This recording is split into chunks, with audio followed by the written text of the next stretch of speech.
coffee this morning already and I'm feeling awesome and wired, so I thought I would make a video.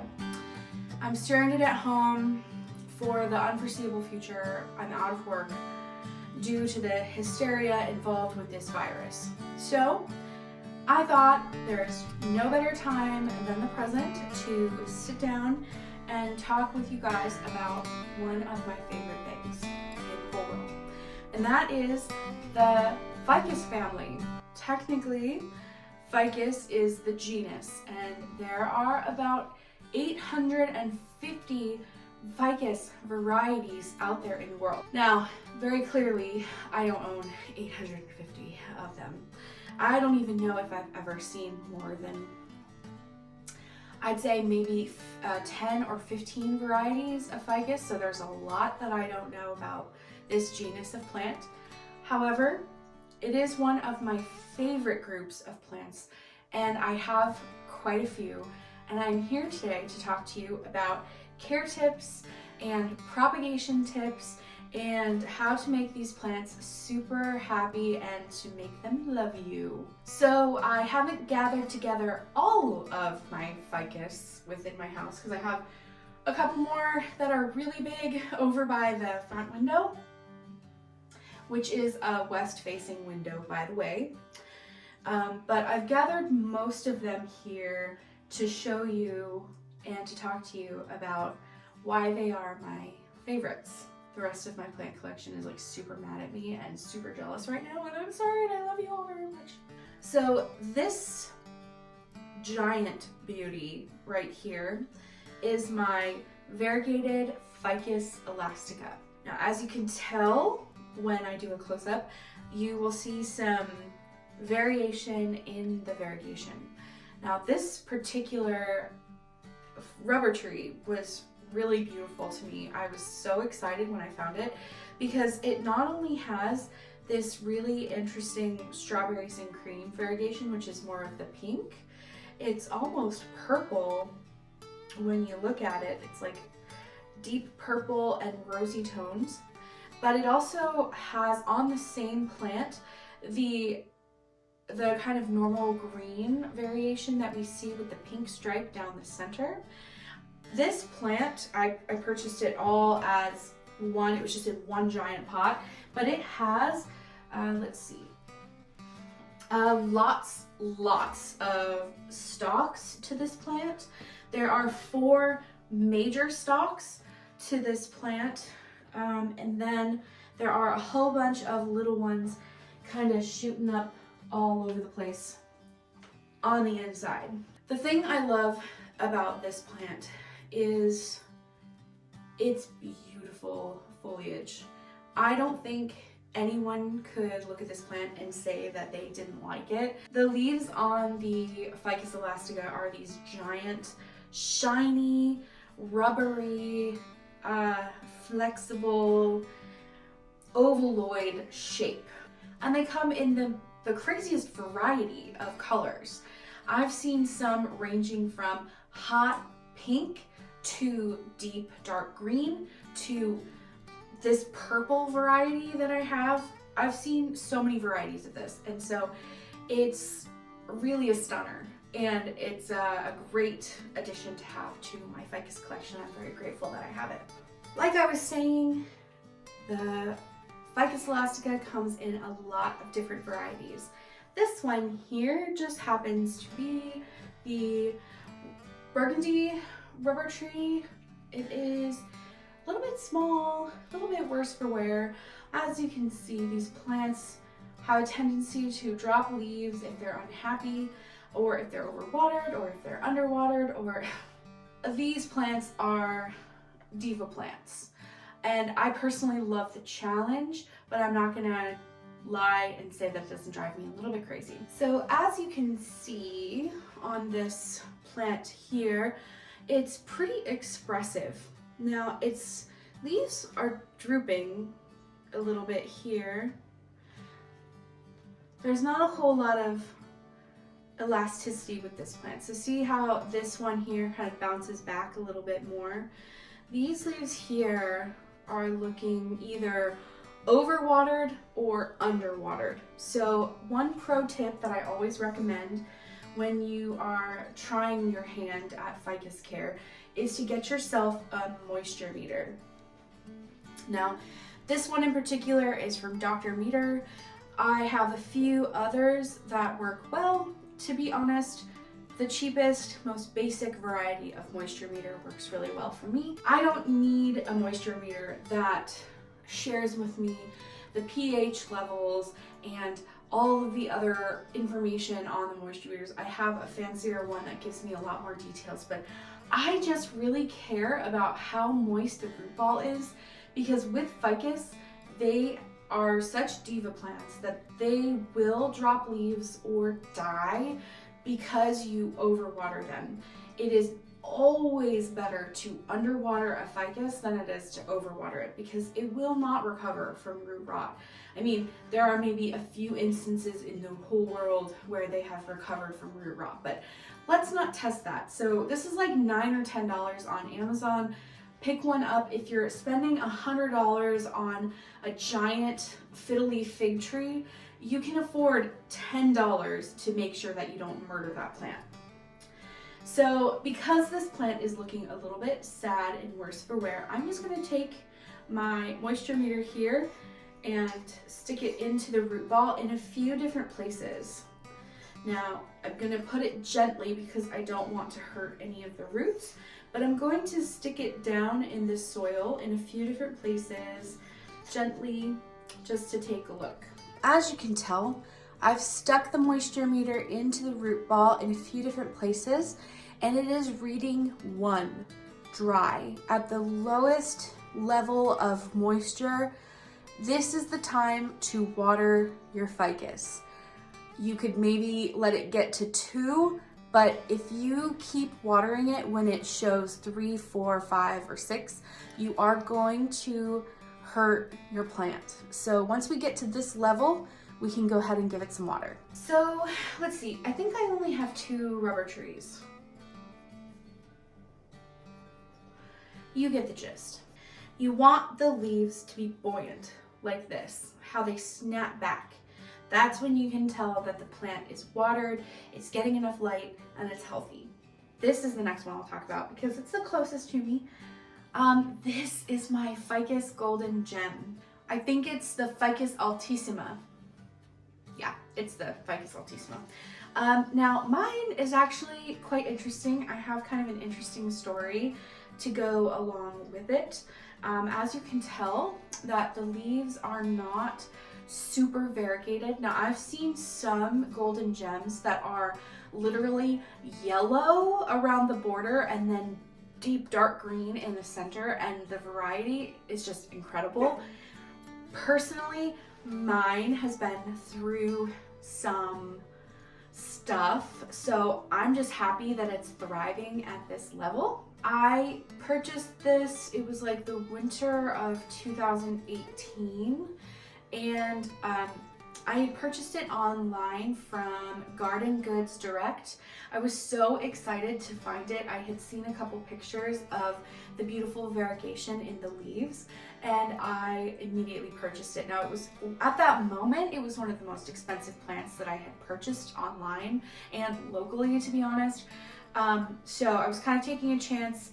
I didn't realize the issues with purchasing a plant in the winter. They packaged it with a heating pack or 2 kind of taped along the pot that it shipped in.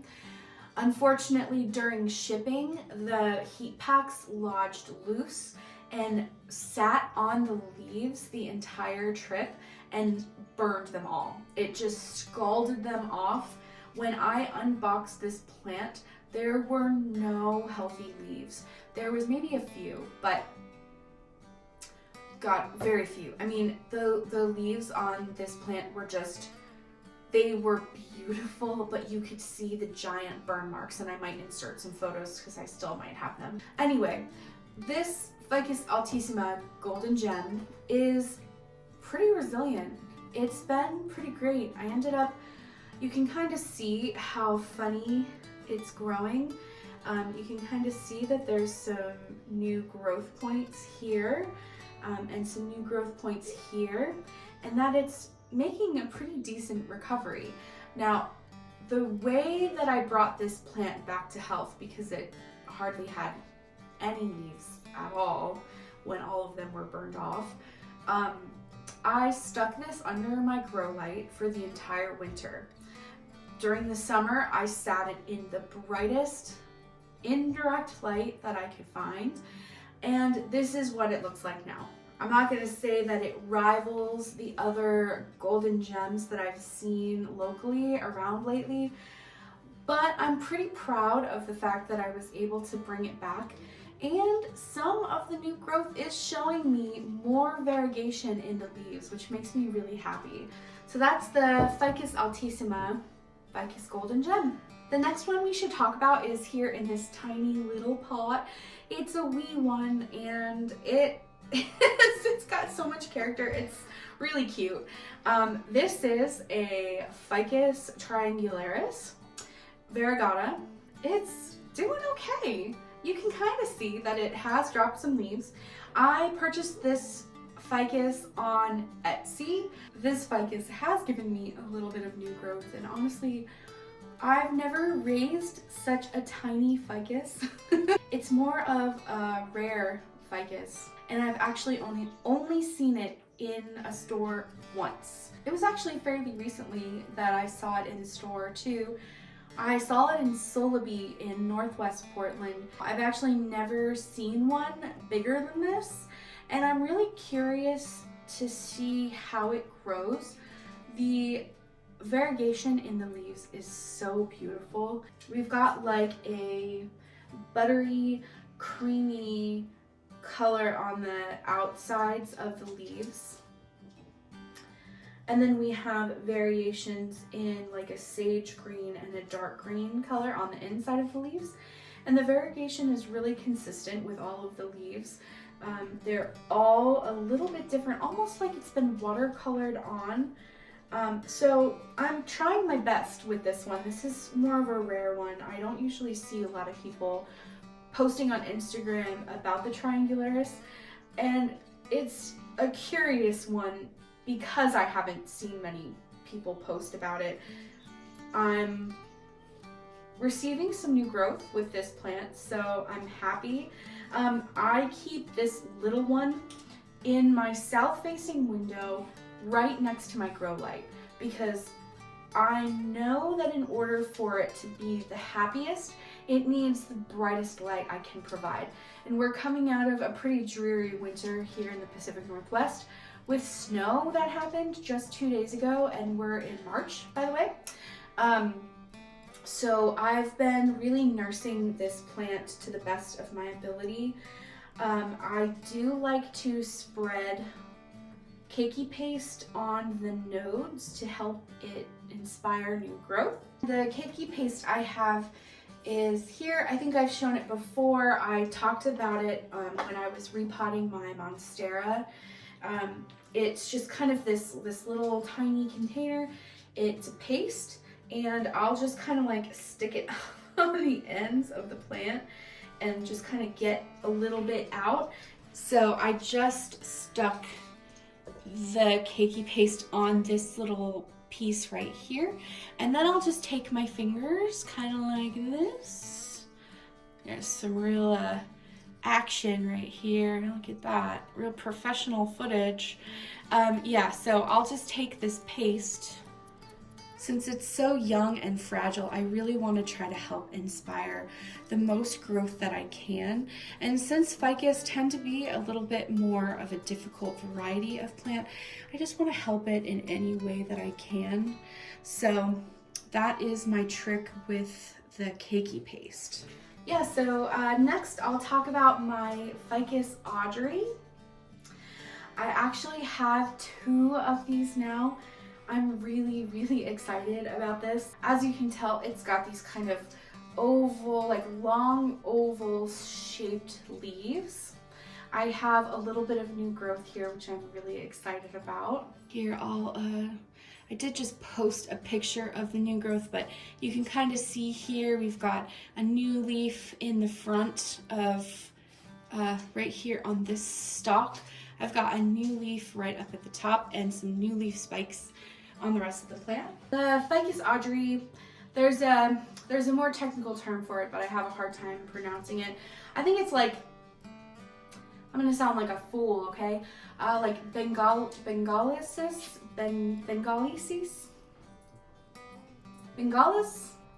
This plant took me a little while to get to know. As you can see, there are lots of exposed nodes here, which have shown leaf drop. Each stem on this plant has at least 3 healthy new leaves, which makes me really proud. I have it in a terracotta pot, like most of them actually are terracotta, yeah, I'm pretty sure, with super airy soil. It's got a little bit of potting mix. We've got a ton of orchid bark. We've got some perlite, and we've got some mosquito bits to keep away the fungus gnats because I was having a slight issue with that. Like I was saying, I have 2 Ficus Audrey, and I can barely believe how lucky I feel because I was just scrolling through my local buy-sell trade on Facebook Marketplace, and I found a giant, like 5-foot tall Ficus Audrey. The person that owned it prior to me was, I think, having some trouble figuring it out because, like I said, it is one of the more advanced level ficus. It does take some getting used to their requirements and nuances before you graduate to the Ficus Audrey. I'd say try the other varieties first because this one does tend to be a little bit more difficult. So I found like a really tall one, I found like a 5-foot one on Facebook Marketplace, and I sent her an offer and she was like, sure, yeah, come pick it up. So she had picked it up from Ariane Botanicals here in Portland, spent over $100 on this Ficus Audrey, and it looked a little bit worse for wear. So I have only had it in my possession now for maybe a week or two, maybe not even that long. God, maybe like a week. The Ficus Audrey is a sensitive ficus, I've found. That it just is a little bit more sensitive to moving around your place. It likes to be in one spot pretty consistently, and it needs very bright light, in my personal opinion. It doesn't like to be overwatered. It prefers to be on the drier side, which is why the moisture meter really does come in handy in this instance. This right here, I am propagating a piece of the giant Ficus Audrey tree that I was just telling you about. Now, I've had great success with propagating ficus in the past, and you can see this leaf's the stem's a little bent, but I have a feeling it'll be fine in time. When I purchased the giant Ficus Audrey, this stem was sticking pretty far off the main part of the mother plant. It was facing down, or kind of arching downward a little bit. The ends here were a little bit heavy for the main stalk of the plant. So I thought, you know what, I'm just gonna try my hand at propagating it and see what happens. This entire pot of Fiddly fig tree I have propagated in water. So I thought I would try my hand at propagating the Ficus Audrey. Now what I did is I made a fresh cut here on the end, and I smeared a bunch of my cakey paste, and I've put it in water. Now I haven't changed the water yet since I plopped it in here, but it's a good idea to change the water when you're propagating maybe once every week or once every 2 weeks. So I'll probably do that today. I've placed this in the brightest indirect light that I can give it, which is in my south-facing window under my grow light, so it's getting that sun throughout the day, but also that supplemental bright light from my grow light. So I will keep you updated on what happens with the propagating Ficus Audrey. I'm really hopeful that it will root up. In my personal experience with ficus, it has taken a long time to root because it's a more woody stem. However, because this is a little bit more soft and green and I put the cakey paste on it immediately, we might see some good results sooner rather than later. So I'll try to update you on the monthly with this because I doubt I'm going to start seeing anything new happening within the month. Last but not least is everyone's favorite ficus. I mean, I don't want to speak for everyone, but I'm pretty sure I can in this instance. It's the Ficus Rata, the fiddle-leaf fig tree. You see these everywhere. You see them in office buildings, you see them in hotels, you see them in people's homes. Everybody has a fondness for the fiddle-leaf fig tree. And I think it's probably due to the fact that it's got these giant, shiny, fiddle-shaped leaves, violin-shaped leaves. They, are very narrow towards the stem of the plant and then they kind of fan out. Now, if you take care of this plant correctly, you'll have these giant, shiny leaves. And it's a pro tip to wipe off the leaves of your fiddle leaf fig tree from time to time because they do collect quite a bit of dust. Now, as you'll see here in this pot, in this terracotta, I have 2 stems growing from this tree. Now, this one here was the first fiddle leaf fig tree that I had ever successfully propagated. I put it in a beer bottle because that shape was really good for keeping the stem straight, which maybe I'll do that for the Ficus Audrey now that I'm thinking about it. But I had a tall glass beer bottle. I'm really, really proud of this. It's given me quite a bit of new growth and it's been a pretty prolific grower, and at the current moment it's giving me a brand new leaf here at the top. I'm very happy to see it. It's nice and strong too, so I'm gonna give that a couple weeks to come out and harden, and then it'll be a full-on leaf that's producing some great energy for the plant. Now this one down here, I actually took a cutting from one of the fiddle leaf fig trees at work at the hotel, and it rooted up within maybe two months or so. I did try the cakey paste on this smaller one and it did seem to help assist in root growth and stimulation. So I think that the cakey paste is beneficial, and so that's why this one rooted up so easily and so quickly and why I had such a high success rate. So that's why I'm excited about my Ficus Audrey. I feel like I will have some good success with that. So what I did for this cutting was the same as the tall cutting, except the cakey paste was the only difference. Much like the Ficus Audrey cutting, I have the cakey paste smeared all over the bottom of the fresh cutting, and I've stuck it in a tall vase with fresh water, and I'm giving it the brightest indirect light that I can at the current moment. I did that exact same thing with these 2 cuttings and had great success. Apart from the ones that I have right here on the table with me, I have 2 really big ficus in the west facing window.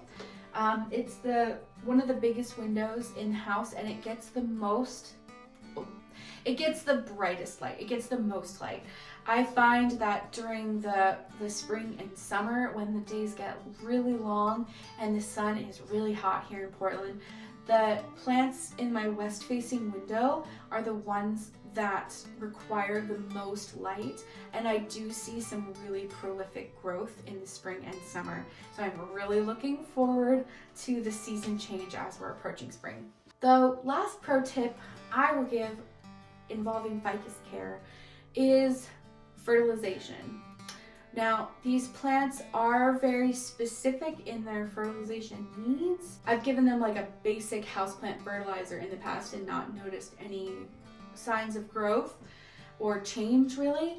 So I decided to splurge. I had read some reviews about this Fiddly fig plant food, which is a liquid fertilizer specifically for the Ficus Rata. Right here you can see this is the one specifically that I use for my ficus. I've noticed when I do fertilize with this, it just needs the smallest amount. 1 teaspoon of this liquid fertilizer to 2 cups of water. So usually when I water my plants, I bring them to the sink or the tub or outside in the summer, and I want to make sure that the soil, number 1, is completely dry. I will check with my moisture meter first before I do any watering, and then if it shows that it is dry, either at the 1, 2, or 3 level on dryness for the moisture meter, I will mix a little bit of this in with some water and I will pour it over the soil, and I want the water to run out the bottom of the pot in a pretty consistent stream rather than just a dribble, because I want to make sure that the plant has gotten enough water since I let it dry out so thoroughly in between waterings. I will do the liquid fertilizer maybe once a month in the growing season, maybe once every other month, just because it's kind of an expensive product and I don't want to waste it. So yeah, thanks for spending a little bit of time with me. This is Green Goddess Botanic signing off for another plant focus. Thanks for nurturing nature with me, and we'll see you again soon for another video. Mwah!